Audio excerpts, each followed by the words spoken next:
د خوست ولایت سیمه‌ییز مسؤلین د ازادیو او ویاړمنو ورځو ساتل د هیوادونو پرمختګ او په خپل ځان بسیا کېدل په اخلاصمندانه توګه د حکومتي چارواکو کارمندانو او د مولس په ګډه هماهنګي او یو بل سره اوږه په اوږه درېدلو کې یادوي.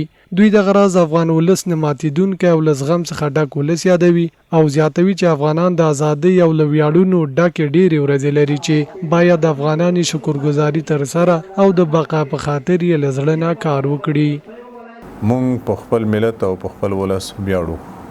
اوس باید مونږ ټول مجاهدین د دغې ورځې قدردني وکړو او دغه ورځ داسې وساتو چې مونږ د افغانستان اسلامي امارت پالیسۍ ته ژمن اوسیږو.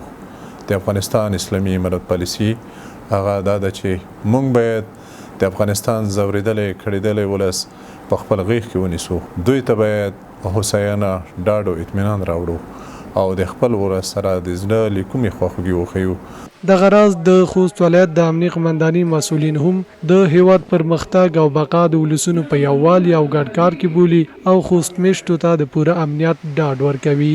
د دغه ورځې ساتل هو د ټولو افغانانو د ولس او د اسلامي امارت د مجاهدینو په یووالي کې ده، په هماهنګۍ کې ده، په ګډ کار کې ده.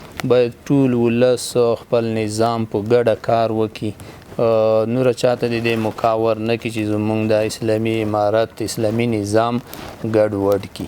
د موږ د امنیه قمندانۍ ټول قطعات د دی په چوپړ کې دي. الحمدلله هیڅ مشکل نشته. که شپې وي که ورځې وي هر کله دی تاخ کړای شي باید دا ورځ ښه په مینه په محبت په ولولو ولمنځي.